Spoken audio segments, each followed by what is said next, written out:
Okay, in this video, I forgot to show this, which was the major point of my video.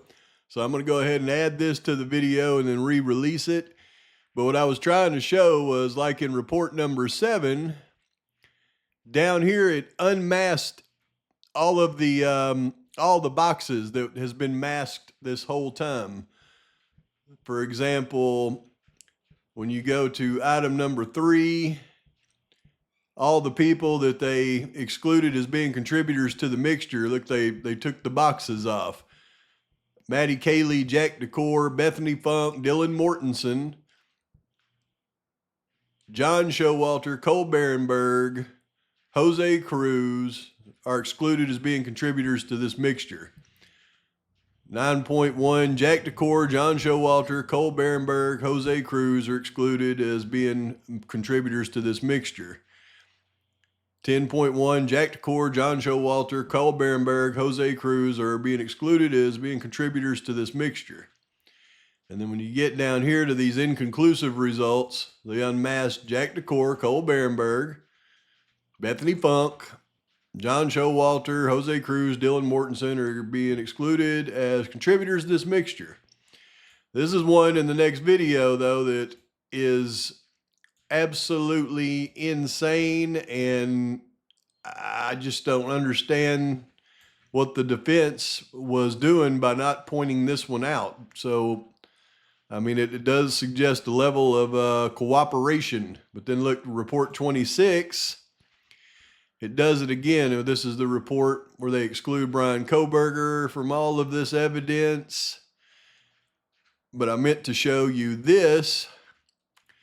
When you get down here to item 72, that's where they list everybody. This used to be a big black box, but now you can see they tested Ethan Zana, Jack Decor, Bethany Funk, Dylan Mortensen, Jack Showalter, Cole Barenberg, Jose Cruz, Henry Clark, Kenneth Anderson, Donald McDonald, Mason Barstow, Jeremy Reagan, Coy Nguyen, Derek Abenganya, Patrick Butner, Cora Jalabu, James Deskins, and Connor Chestnut. See item 6, 4870. So this is, I nailed every single one of these just by going through and pulling them from different reports. But now it's in black and white where you can see their names. Item 73, see they unmasked it. Connor Chestnut, Koberger, Deskins, Allerbu, Butner, Abenganya, Nguyen, Reagan, Barstow, McDonald, Anderson, Henry Clark, Jose Cruz, Cole Barenberg, Showalter, Mortensen, Funk, Decor. So the main people they were excluding from these mixtures include everybody's favorite suspects: Decor, Showalter, Barenberg, not too many people push Barenberg, but Cruz, and Chestnut. So I meant to show that. Now we'll get into the video.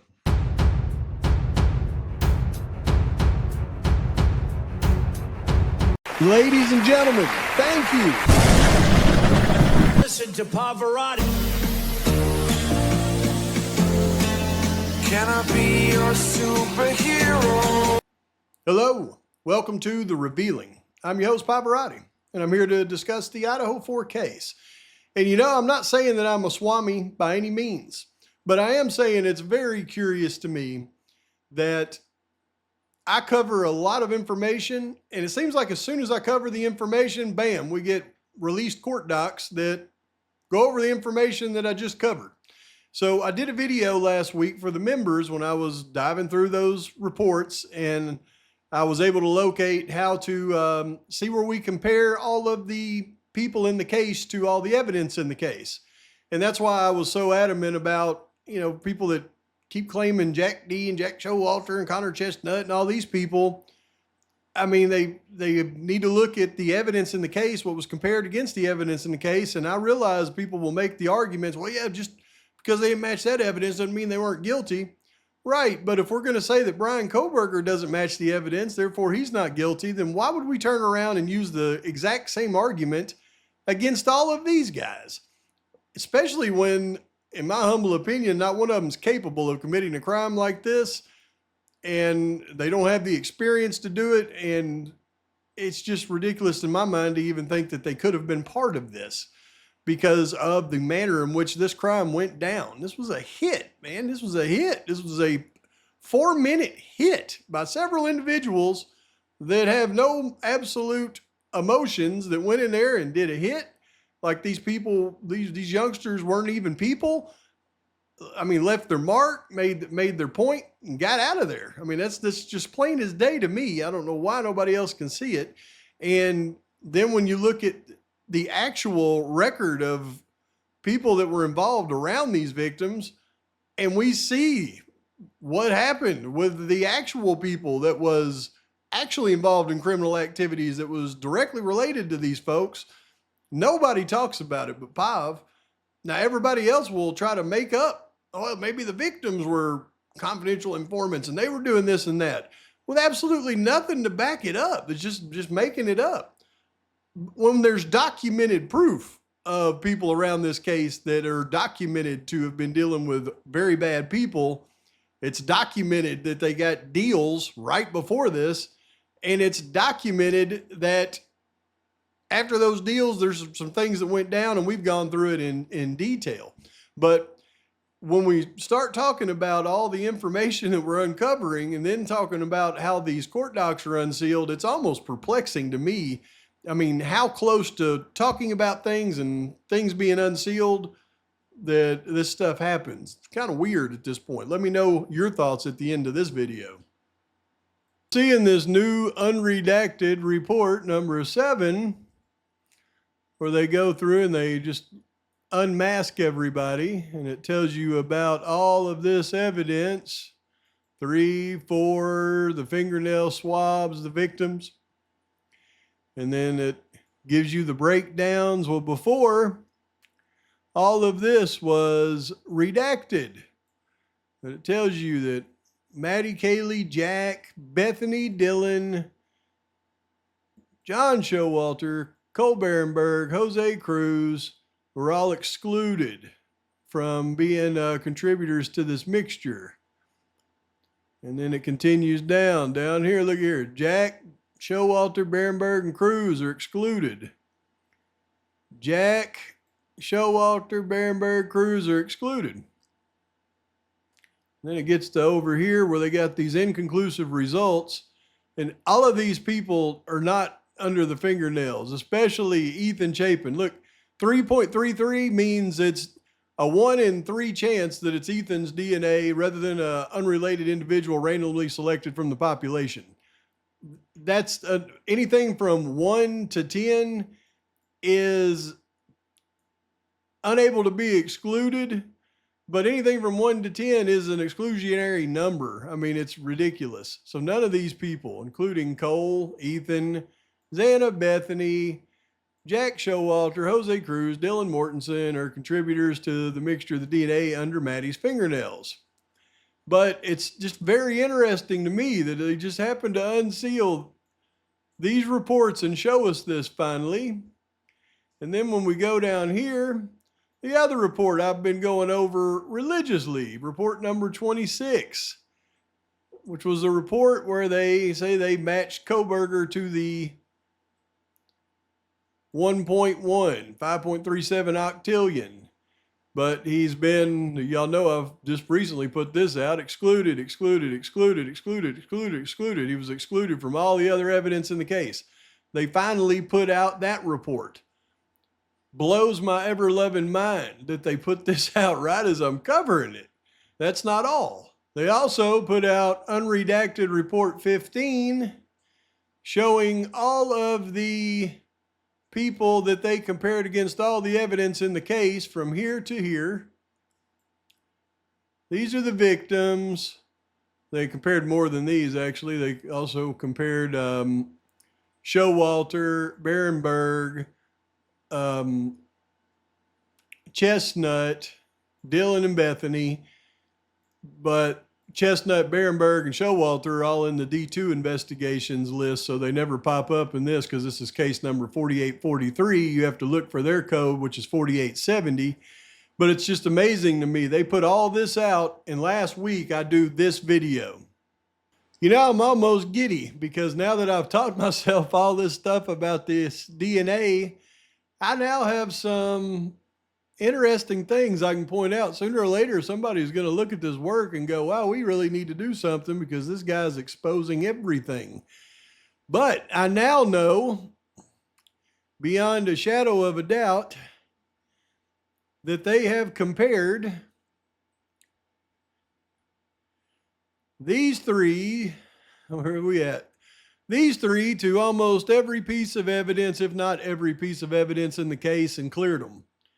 S1, S2, and S17.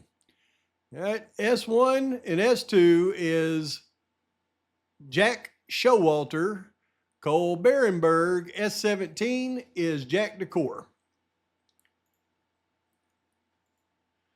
17 DNA buccal swab, Jack DeCore.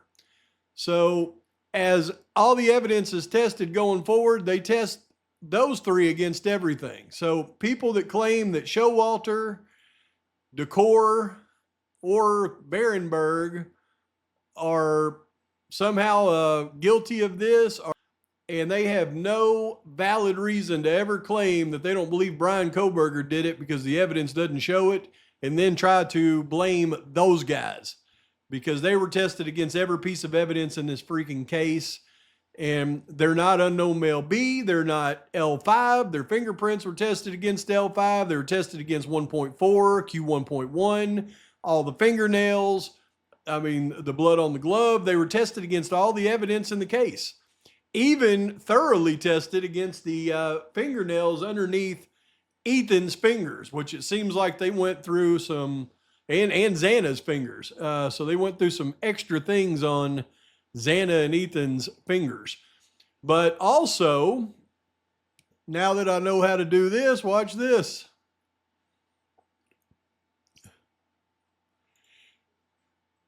When I go to report number 13, where they took the buccal swabs of all of these guys, including Henry Clark, Kenneth Anderson, Donald McDonald, Mason Barstow, Jeremy Reagan, Coy Nguyen, Derek Abenganya, Patrick Butner, Cora Jallerbu, James Deskins. We can cross every one of these off the list as well, along with Connor Chestnut. Because once they got their buckles, they tested them against everything in the case as well. And let me show you.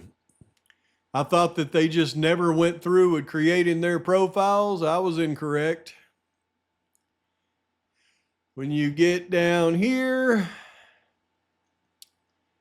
to starting right here, 4843, 4843, these are items of evidence. Oh, no. Okay. I thought it was going to do the face on me. Here we go. Nope. Where are they at? This is a very long report, it turns out. Okay, right here.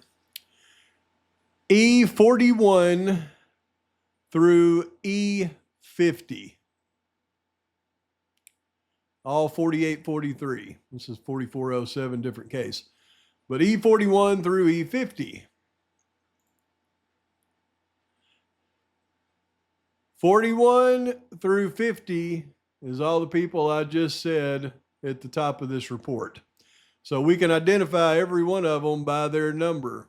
Clark 41, Anderson 42, McDonald 43, Barstow 44, all of these guys.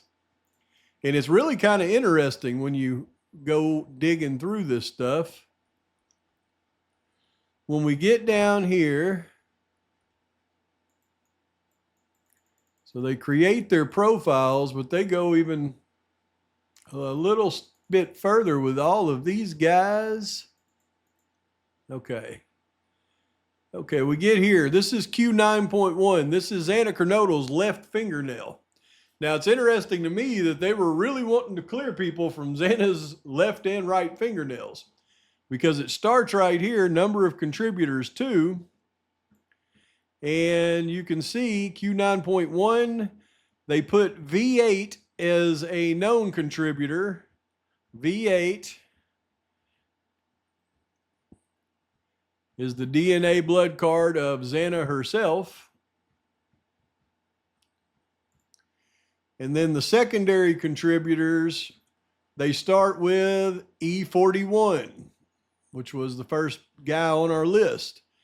And then they go through and there's no registered DNA from him. So they go to E42. They run every one of these guys against Xana's fingernail on her left hand, I believe. And I'll just skip through it because they do each one individually, which I find very interesting. E45, I mean, they go through every single one of them on 9.1.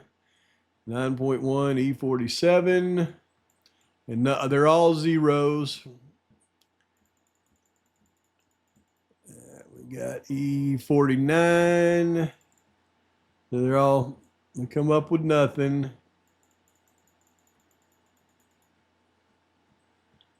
E50. And when they get to E50, then it goes to, look at this, S6. S6 is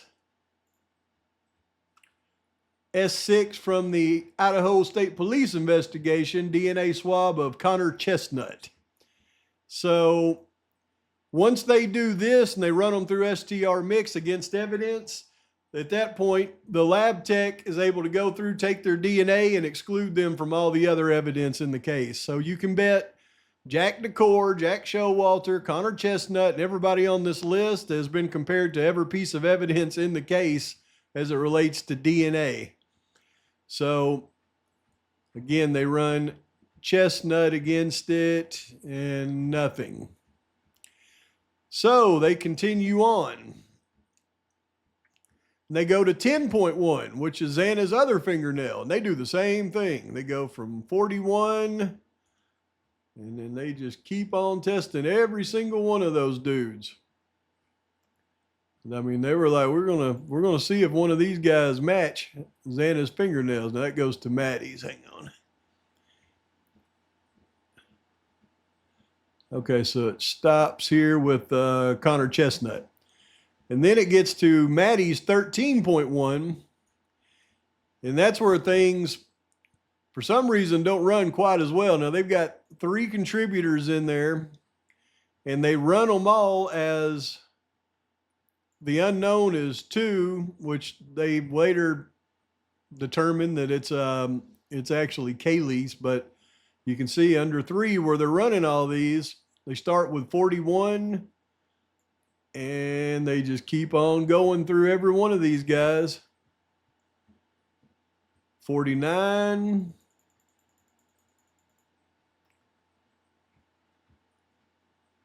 $50. S6, all the way down to Connor Chestnut. So, I mean, I try not to say anything to all these clickbaiters when they continuously make up their videos and make up all their conspiracies around the frats and Jack D and Jack Showalter and Chestnut. But if they really listened to the interviews and they really looked at the evidence in the case and they look at all the evidence that was compared against the evidence, then, I mean, they would have no right to accuse any of those people any more than they would have a right to accuse Brian Kohberger, because they've all been excluded from the same evidence. But now we get into what really matters. Because when we get to, say, Q23, all right, Q23 is blood swab from above the stairwell, Kaylee and Maddie. So Q23 is marker 27, lab item 23. So this is the above the north stairwell between the first and the second floor. We always thought it was 90% Kaylee, 10% Maddie, just like they say in the report. But watch this. Right? They have it as a 2-person mixture, 89% Kaylee, 11% Maddie. But let's go up to the top here. when they go through on 23, you can see they've got Kaylee major, Maddie minor, but then they exclude all these people in this report as contributors to this DNA. Now, why do you suppose they would have to exclude a bunch of people for this DNA if it's major Kaylee, minor Maddie? You guessed it. When you go through the Q24, Q23 right here. Well, when you go through and you look at this report, you go to 4843. There's Q24. 4843, Q23. Total nanograms of DNA, 100. Quantity of Ys, 0. All right, looky there. It really is just Kaylee and Maddie on 23. There's no Y DNA chromosomes. They got one right. Now, what about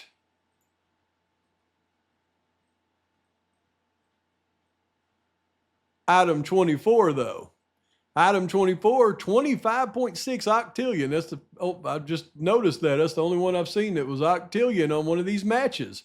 That it's 100% Maddie Mogan's DNA. Look, they haven't excluded anybody from that. It should be single source Maddie. Remember, item 24 is actually sample number 41, which was all this blood on the stairwell going from the third to the first, or third to the second floor. The switchback came back 100% Maddie. We've talked about this one many times. This is lab item 24. So this should be just 100% Maddie. They're running it as one contributor. Is that what happened? When we go to 24, we see something a little bit different.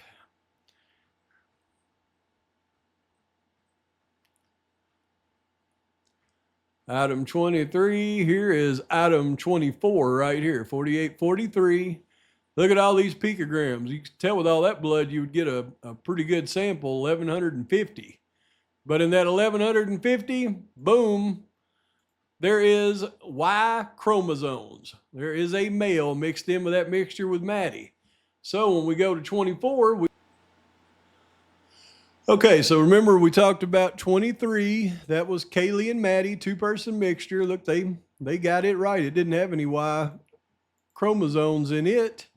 So, I mean, I can absolutely trust the results of that one. Then again, or can I? Because remember, item 23 up here goes all the way down to right here. DNA mixture, Kaylee, Maddie, but then they want to exclude a bunch of males from the mixture. Now, if there's no Y chromosomes in the mixtures, why are they going through and excluding a bunch of males from 23? Doesn't make any sense. And it makes even less sense when you think about item 24, because they don't exclude anybody from this one. But then we go to 24,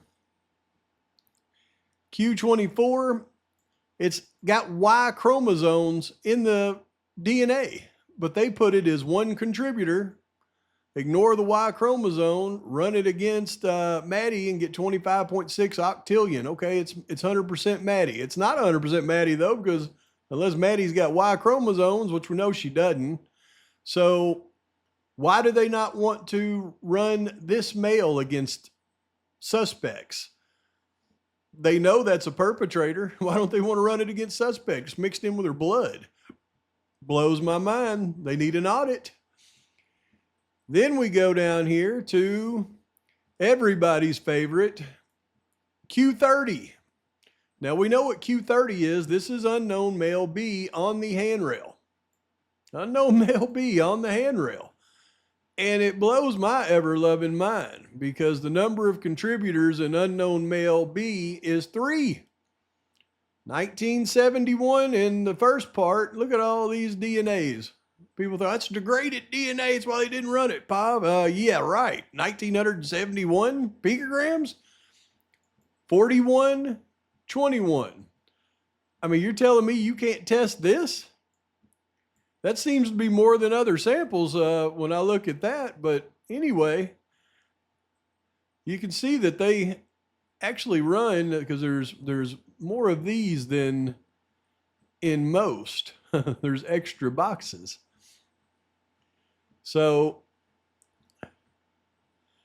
you can bet what they're doing is they're going through and they're comparing all those people to the number one contributor in this. So you can absolutely say that Showalter, Decor, Barenberg, Chestnut, and all the other people whose DNA is listed on this sheet, they weren't unknown male B.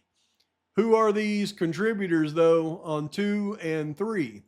Now, this is what does kind of make me a little bit mad when I listened to that hearing yesterday that I played with Ann Taylor. And I don't know if is it the defense team's fault? It's the defense team's fault, because when the judge said, obviously, I know it threw her off when he cited Turby's report and said, well, it could have just been more than one. Maybe he had help. And that must have thrown her off. But when he said, if you're not going to say it was from an earlier event in the house. If you assume that blood was related to the victims and not some earlier event in the house. At that point right there, she should have chimed up and said, well, Judge, are you saying an earlier murder in the house? Because it's not like it was just one person's blood in the sample. It had 2 other contributors in there. So are you saying that this is like a weekly thing in that house? Is that what you're claiming? I mean, that should have been the response. Then it goes down to 31.1. 31.1, they say 2 contributors, 99 and 1. What was 31.1? Let me figure it out. All right, item 31.1 is marker D, right here on the handrail where that White Claw box was right here. So it had to be done as somebody walked down the stairs and swiped it. But that is coming back to Ethan, 99%. So that's 31.1. And look here, it's 968 octillion times more likely if it's Ethan. So, I guess I did miss some of these octillions in here. But there's that one.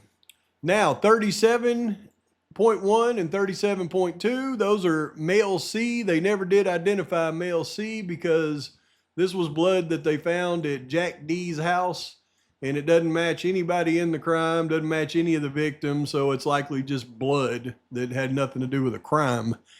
But then you got 38 and 39. This is kind of interesting. Check this out. Oh, you can see right here, 39. All right, this is blood from the Queen Road Apartments, Jack Showalter's apartment. And you can see they have number of contributors. 1, DNA amounts 822 picograms, which is a ton. Mixture proportions, they say it's 100%. I don't know how we can trust them, but there's no way to tell by looking at the chart because Jack Showalter is a male, so it's going to have Y's in there. But it is kind of interesting when you look right here. M2024870S1. See, that's Jack Showalter. See, now that we've got all these cheat codes, we can just look and see exactly what they're doing in these things and know exactly who everybody is that they're testing. It's kind of neat. So we know that that's Jack Showalter that they're testing against the blood from his apartment. And it was overwhelmingly Jack Showalter. So that's like, I think they said in the nonillions. But then we go to 40.4. Well, we know what 40.4 is. 40.4 is the glove. Number of contributors, 2. Quite a bit of DNA. Look, 669 and 28.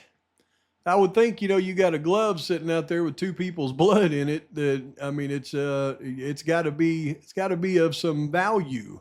Or are you saying people just are going around hurting people there consistently?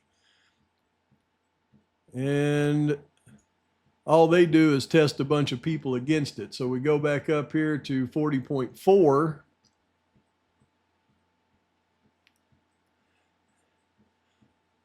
.1, which they don't have in this report, was determined to be from an unknown male. They tested against all of the people that they have in the case, y'all. 40.4, male D is the same male from 40.1. So we know that 40.1 and 40.4, they're both found on the glove. This one is also male D. He's a potential major contributor, but we know that there is a minor contributor. It says no conclusions can be made regarding the minor contributor, which I find that to be freaking ridiculous. They didn't even try, apparently, to run people against it. And it seemed to me like if they had enough in there to make it a two-person mixture, they should have run people against it, because even ones we know are two-person mixtures, they put them as one and they run people against it. So somebody needs to really take a deep, hard look at this lab. And then it talks about these other samples that are too degraded to be able to even test sufficiently. And then at the bottom here, you can see it says major unknown male B, DNA profile obtained from item 30. The unknown male C, DNA profile obtained from item 37.1. This is from Jack D's apartment.